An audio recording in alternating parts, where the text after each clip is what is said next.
Bienvenue les amis dans cette nouvelle vidéo. J'espère que vous allez bien, j'espère que vous vous portez bien. Alors dans la vidéo d'aujourd'hui, comme le titre l'indique, nous allons parler de la liste de documents qui sont généralement demandés pour la demande des visas étudiants. Dans cette vidéo, on prendra ensemble un cas particulier, celui d'un pays particulier qui est le Cameroun. Alors le conseil que je pourrais vous donner en avance, c'est-à-dire premier conseil, c'est lorsque vous voulez faire une demande visa, rapprochez-vous de l'ambassade turque ou le consulat turc ou la représentation turque de votre pays pour avoir la liste des documents qui sont nécessaires pour la demande des visas. Alors, ça peut ne pas être la même liste qui est demandée peut-être au Gabon, en Côte d'Ivoire ou au Haïti. Donc, rapprochez-vous de l'ambassade ou du consulat turc le plus proche de chez vous pour vous acquérir de toutes ces informations-là. Et si vous restez jusqu'à la fin de cette vidéo, je vous donnerai un conseil qui vous empêchera d'avoir un refus de visa ou d'avoir un 5 ans d'interdiction d'entrée en Turquie. Et sur ce, on se dit générique.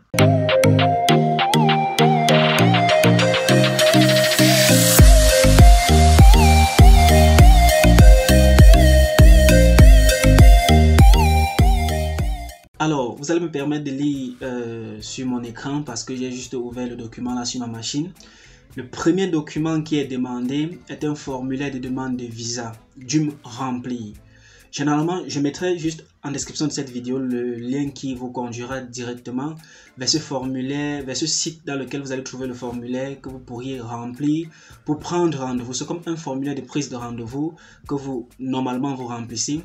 En fait, ça se passe aussi dans la majorité des pays, mais il y a certains pays qui ne passent pas par le remplissage de formulaire. Pour le Cameroun, ils remplissent un formulaire en ligne. Pour le Gabon, je suppose que c'est la même chose. La Côte d'Ivoire, le Tchad, le Sénégal, je suppose que c'est la même chose. Ils remplissent tous un formulaire en ligne.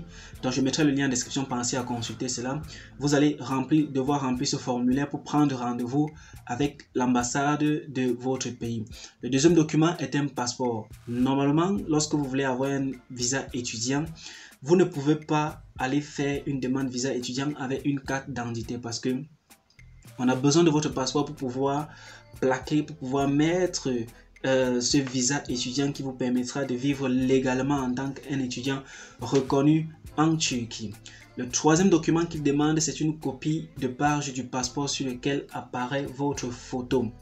Malheureusement, j'ai pas mon passeport juste à côté de moi, sinon je devais vous montrer ça. Mais lorsque vous ouvrez la majorité des passeports, il y a toujours une page là sur laquelle votre photo apparaît avec vos différents identifiants. Donc vous devez photocopier cela et joindre cela au formulaire et aux différents documents qui vont être mentionnés ou qui ont déjà été mentionnés. Le quatrième document est le casier judiciaire. Le casier judiciaire, généralement, ils disent pour ceux du Cameroun, ils doivent ensuite authentifier cela au ministère des Relations extérieures. Je ne sais pas comment ça se passe dans d'autres pays, mais je suppose que vous qui êtes peut-être du Sénégal, vous connaissez comment établir un casier judiciaire. Vous devez juste l'établir et le faire authentifier, c'est normal. Ensuite, le cinquième document, vous avez une réservation de vol. Peut-être dans d'autres pays, ils ne doivent pas demander la réservation de vol. Dans d'autres pays, ils vont le faire, comme par exemple le cas du Cameroun, ils ont demandé une réservation de vol. De préférence, selon moi, Turkish Airlines parce que c'est une compagnie turque. Donc, faites une réservation de vol avec Turkish Airlines. Le sixième document est une lettre d'acceptation de l'université. Vous ne pouvez pas avoir un visa étudiant si vous n'avez pas une preuve d'inscription dans une université. Donc, vous devez avoir ce document d'acceptation provenant de cette université. La lettre d'acceptation, c'est comme la lettre d'admission, quoi. Parce que lorsque vous faites une demande d'admission en Turquie, la première lettre qu'on vous donne, c'est une lettre d'invitation qui vous invite à payer une certaine somme à l'université pour obtenir secondo la lettre d'acceptation. Pour ceux-là qui m'ont contacté pour les demandes d'admission en Turquie, ils savent déjà. Pour ceux qui ont déjà reçu, pour eux, félicitations à vous.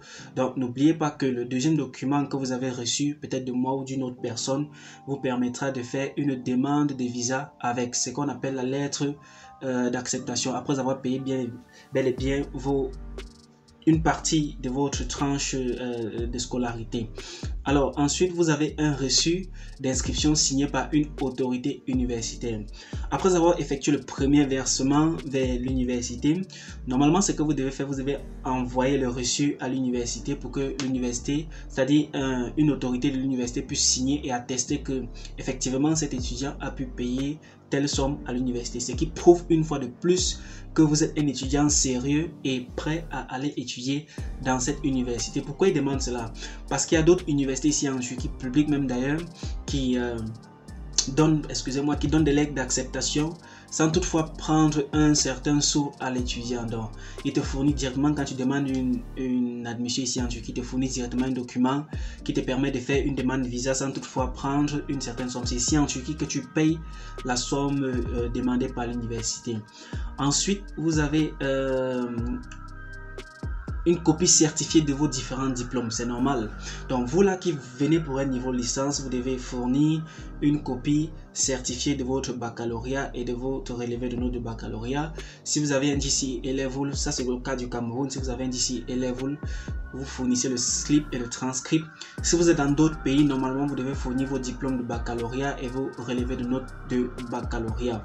Si vous venez faire un master, vous devez fournir votre diplôme de licence, vos relevés de notes de la première, deuxième et troisième année, copie certifiée.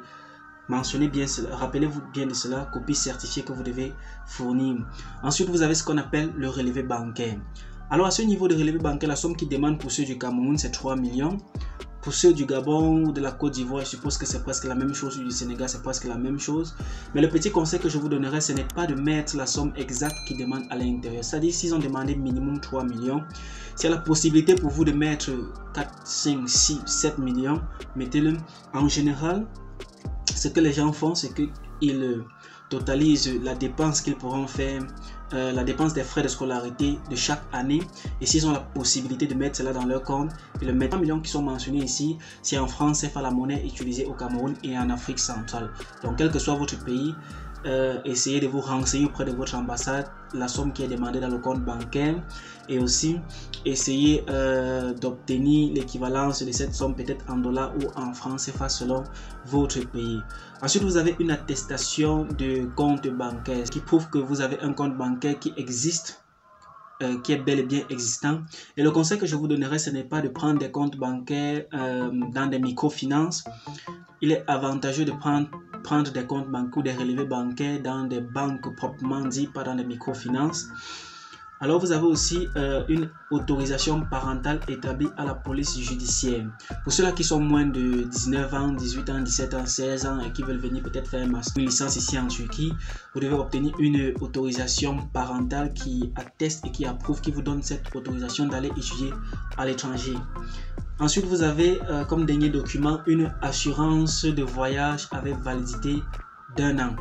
L'assurance voyage, ce n'est pas l'assurance maladie ou quoi que ce soit, c'est une assurance qui couvre en cas d'accident. On ne sait jamais, en cas d'accident, la compagnie ou bien voici l'assurance que vous pourriez monter à la compagnie et qui pourra peut-être prendre en charge vos différentes blessures ou quel que soit l'incident qui pourra se produire. Cette assurance va couvrir cela. Ça dépendra aussi du type d'assurance que vous pourriez prendre. Donc, rapprochez-vous de l'ambassade pour vous renseigner sur le type d'assurance que vous devez prendre pour faire une demande de visa. Alors, le conseil que je vous donnerai pour éviter d'avoir un refus de visa, le premier conseil c'est: pour faire une demande de visa, rapprochez-vous de l'ambassade turque de votre pays pour vous acquérir de tous les documents et de toutes les étapes qu'il faut pour faire une demande de visa. Alors ne suivez pas, par exemple, cette vidéo, moi je la donne juste comme à titre d'exemple quoi.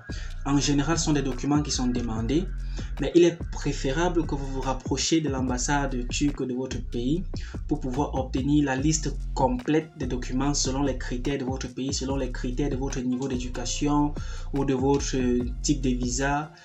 Pour ça, vous vous rapprochez juste de l'ambassade de votre pays pour obtenir cela.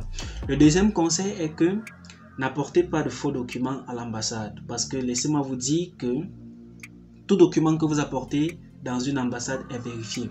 Donc ne vous dites pas qu'entre parenthèses, mon diplôme que j'ai fabriqué derrière, avec cela je pourrais passer et obtenir un visa. Non, c'est un danger, parce que lorsqu'ils vont constater cela, non seulement ils vont vous refuser le visa et vous pourriez avoir une interdiction de ne pas entrer en Turquie pour un très long moment.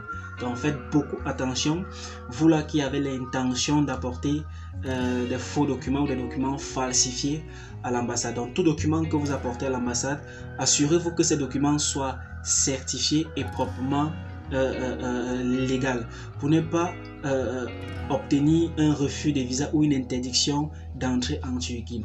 Alors les amis, je vais laisser la vidéo à ce niveau. Je pense qu'on a déjà dépassé 10 minutes.